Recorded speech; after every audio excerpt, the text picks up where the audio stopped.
ketemu lagi di Hot Room. Bapak Adi Praitno, Direktur Eksekutif Parameter Politik Indonesia. Sistem politik terbuka ini membuat Aldi Taher bisa masuk jadi anggota DPR. Anda setuju Aldi Taher jadi anggota DPR? Ya, saya kira setuju. Setuju. Dalam demokrasi langsung itu one man one vote. Oke. Kalau Alde dengan cara bercanda dan dengan cara pusing-pusingnya itu diyakini oleh rakyat sebagai anggota Dewan dan terpilih, apa yang mau bisa kita kata? Itu dari segi proses pemilihannya, tapi dari segi harapan kualitas DPR bagaimana? Nah, kalau bicara tentang kualitas, disitulah sebenarnya kritik kepada caleg-caleg artis yang mau ikut bertanding di Anda pemilu. menganggap kenapa kritik nggak mampu mereka ini? Bukan masalah tidak mampu, saya tidak ingin mengeneralisir semua artis tidak mampu. Jadi sekalipun artis tiba-tiba langsung terjun ke dunia politik, minimal, kalaupun toh tidak berpartai, ada dunia aktivitas sosial yang kemudian sebagai bekal sebenarnya. Jadi kesimpulannya Anda setuju artis itu sebanyak mungkin masuk jadi anggota legislatif? Sebanyak mungkin. Sekarang ini tahun lalu sebelumnya 10% loh. Kalau saya setuju Bang, karena sekalipun kita menolak, kita tidak bisa melawan kehendak Tuhan yang dalam tanda kutip disuarakan oleh suara rakyat. Suara Tuhan adalah suara rakyat. Gimana dengan kader-kader partai yang selama ini sudah mengabdi, tiba-tiba datang lelula Kamal memotong, nyelonong? Nah, itulah yang kemudian membuat tidak nyaman sistem proporsional terbuka. Karena dalam sistem proporsional terbuka ini kan tarung bebas. Kalau mau jujur sebenarnya persaingan caleg di internal itu jauh lebih kuat ketimbang proporsional tertutup. Karena orang Mbak Lula, sekalipun pendatang, sekalipun Mas Bayu, sekalipun pendatang, sangat rentan mengalahkan orang-orang lama yang sudah berpartai. Kenapa? Ya kalau suaranya lebih banyak mereka, itulah yang kemudian akan terpilih. Makanya dalam teori demokrasi, dalam teori pemilu disebutkan, Pak, demokrasi itu adalah sistem terbaik di antara terburuk yang ada di dunia. Jadi nggak bagus-bagus amat gitu loh, Pak. Sedikit Bang, ini hanya pemikiran aja. Mas Adi saya pikir udah benar ya. Kita ini tidak bisa menyalahkan artis atau tidak artis, karena artis juga adalah profesi. Siapapun yang memiliki profesi, dia juga punya hak yang sama untuk ikut kontestasi. Kalau kita lihat saat ini, Ukraina saja, presidennya itu mantan pelawak. Mantan pelawak, ya. Dan bisa menjadi presiden. Clint Eastwood, Ronald Reagan, terus kemudian Arnold Schwarzenegger, banyak sekali cerita-cerita aktor, artis yang kemudian akhirnya menjadi politician. Benar. Pertanyaannya adalah, apakah semua politician mampu bisa menjadi orang yang disukai oleh rakyatnya? Itu juga catatan, Bang. Belum Satu tentu lagi, juga. Bang. Ya, Lula. Ada nggak sih data yang menunjukkan bahwa kemudian artis itu lebih nggak bisa kerja daripada orang-orang yang bukan artis? Ibu Titi jawab Ada? itu. Bisa nggak selama ini artis yang di DPR bisa bekerja nggak? Ya, kalau data yang terukur ya, data empiriknya itu belum muncul. Yang ada stigma. Stigma itu adalah dilekatkan karena mereka populer, 1-2 orang tidak bisa bekerja, yang terjadi generalisasi. Pertanyaan itu yang digugat harusnya bukan artisnya, yang digugat partai politiknya. Kenapa kemudian kalau Abang meragukan Aldi Taher yang tadi sudah bilang Hotman Paris Presiden Keadilan, yang digugat itu harusnya partai politiknya, bukan Aldi Tahernya. Jadi ketika pintu itu dibuka, yang membuka pintu yang digugat. Karena partai politik itu fungsinya kaderisasi, rekrutmen politik demokratis, regenerasi politik. Jadi kalau ada problem-problem soal proporsional terbuka, kita seolah-olah menggeser langsung mereka tuh ujuk-ujuk datang. Mereka nggak ujuk-ujuk datang. Tanpa kaderisasi, tanpa latihan, tanpa segala macam langsung masuk. Mereka itu tidak langsung masuk. Ada yang mengundang. Yang mengundang itu siapa? Partai politik. Nah itu problemnya adalah. Jadi kalau kita ingin misalnya mempersoalkan ada figur-figur yang kita tidak anggap layak, satu, partai politiknya dipertanyakan dong. Aldi, saya mau tanya kamu. Aldi, halo. Kamu masuk partai diundang atau nyelonong masuk? Inisiatif sendiri? Bismillahirrahmanirrahim, Bang. Ini obrolan ini aja blunder, Bang. Ini kan membahas soal artis bisa apa enggak jadi anggota dewan. Nah sekarang, Bang, sudah Allah mudahkan, semua bisa jadi artis. Mbak Titi Anggra ini bisa jadi artis. Saya bikin lagu, judulnya Si Hijab Kuning Cantik. Ya, sekarang kita mau ngomong bisa kerja apa enggak, orang kepilih juga belum, ya kan? Nah, ya jangankan artis, yang nggak artis aja juga mungkin ya ada juga yang nggak kerja kan, walaupun udah kepilih kan. Betul. Jadi sebenarnya Bismillah ini bukan didebatkan artis atau bukan artis cocok nggak jadi anggota dewan, tapi Bismillah kalau sudah terpilih jadi anggota dewan baca Al-Quran supaya insya Allah kinerjanya bagus. Aku jawab dulu. Kamu mencalonkan inisiatif sendiri mencalonkan diri atau diundang oleh partai? Saya DM Pak Haritanu langsung. Assalamualaikum Pak Haritanu, shalom. Saya mau daftar dari Partai Nasdem. Kata Pak Haritanu, Nasdem atau Perindo? Salah ketik Pak, maksudnya Perindo. Oh Gitu. ya ampun. Jadi Pak, ini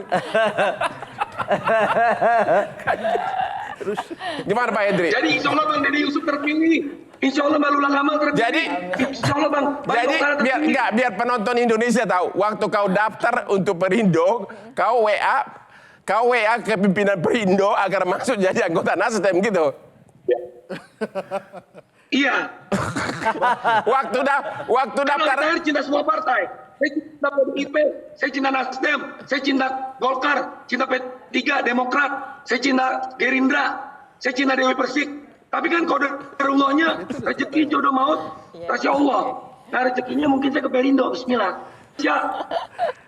Bang, ini Pak Hendri gimana? Apa tanggapan Pak Hendri terhadap calon legislatif seperti Aldi Taher ini? Tapi dia cerdas. iya bisa jadi ini strateginya dia untuk meningkatkan popularitas dia dan dia dibicarakan. Iya. Yang harusnya kita hati-hati itu ini menyambung Mbak Titi tadi. Bagaimana partai politik menjaga ideologinya dalam mesejahterakan masyarakat. Jangan sampai kemudian partai politik ini terjebak menjadi organisasi pengumpul suara aja. Ya. Nah kalau jadi organisasi pengumpul suara aja, repot lah. Bukan hanya Bang Aldi Taher, Bang Dede Yusuf, Mbak Lula Tapi kan semua Gamal, partai maunya begitu, Bang Bayu pengumpul begitu. suara. Ya harusnya tidak begitu lagi. Pada saat mereka masuk, secara kualitas mumpuni, jadilah misalnya Ketua Komisi 9. Misalnya kan seperti Bang Dede Yusuf. Nah itu yang harus sebetulnya dijaga oleh teman-teman artis, kalau saya menjaga sedikit berbeda, Pak. Ya, supaya Anda tidak setuju? lurus.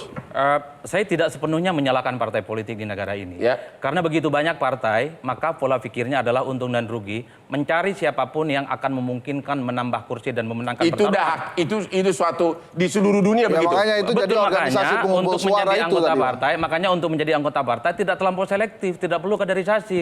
Ya. Mau sehari 2 hari jadi caleg seperti Bang Aldi dan menang, dan itu yang dicari. Ya. Yang kedua, kalau soal batas dan kualitas kinerja, 2 hal Bang. Anggota dewan itu tidak bisa mencerminkan dirinya hanya sebatas anggota dewan. Ya. Sekalipun latar belakangnya adalah artis, pengusaha, dan politisi, tidak. Dia menyuarakan suara partai. Ya. Sekalipun anggota dewan tidak punya kapasitas, tidak punya kompetensi, tidak punya pengalaman politik, dibantu oleh namanya tenaga ahli, ada 4 orang. Ya. Dan di situ semua substansi, semua konten disuplai. Jadi secara tidak langsung anggota dewan itu adalah corong dari partai politik dan tidak boleh mengatasnamakan dirinya.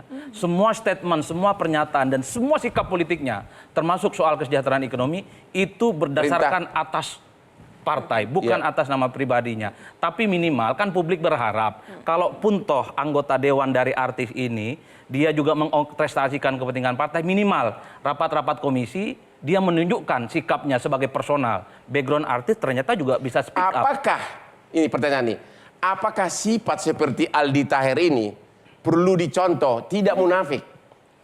Betul. Ini kan manusia tidak munafik apa adanya ini. Makanya aku suka main Makanya tadi aku bilang kan Ini strategi dicontoh, dia Bang. Bang. Ya. Begitu strateginya begini, Hendri gimana? bisa jadi semuanya meniru ini. Yang penting sekarang kan Bang Aldi Taher ini diomongin orang. Ya. Coba dibandingkan Bayu Oktara walaupun saya kenal lama atau Ya.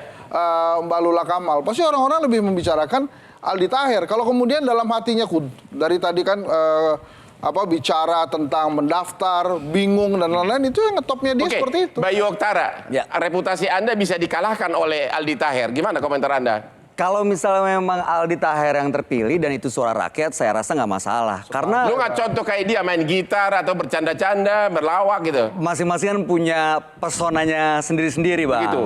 Punya kapasitasnya masing-masing. Saya menjadi seorang Aldi Taher juga saya nggak mampu, Bang. Yo. Begitu juga sebaliknya. Dan Aldi Taher saya kenal secara personal, aslinya memang kalau dibilang artis nggak punya track record yang sebelumnya berjiwa sosial, justru banyak banget dia sudah melakukan banyak hal. Ya. Yang kita lihat yang di sosial media aja. Bayu punya modal apa? Yang pasti saya punya yang pertama ide dan gagasan. Ya. Itu yang paling utama.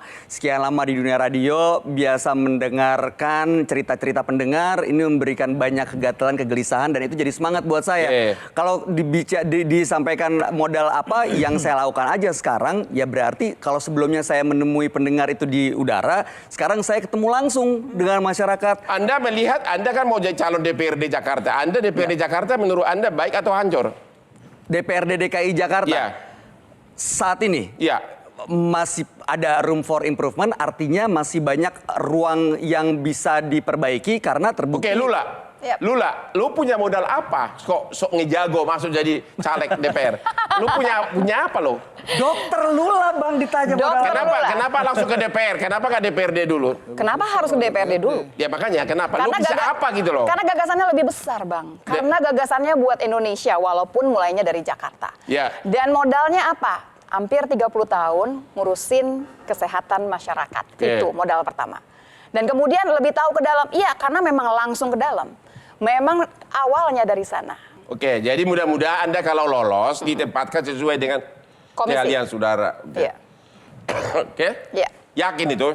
Yakin. Kalau perang, nggak ada yang nggak yakin menang, Bang. Yakin dong Bang. Yakin ya? Betul. Udah dapet izin dari istri susah, masa nggak yakin? Oke, kita istirahat dulu setelah yang berikut ini tetap di Hot Room.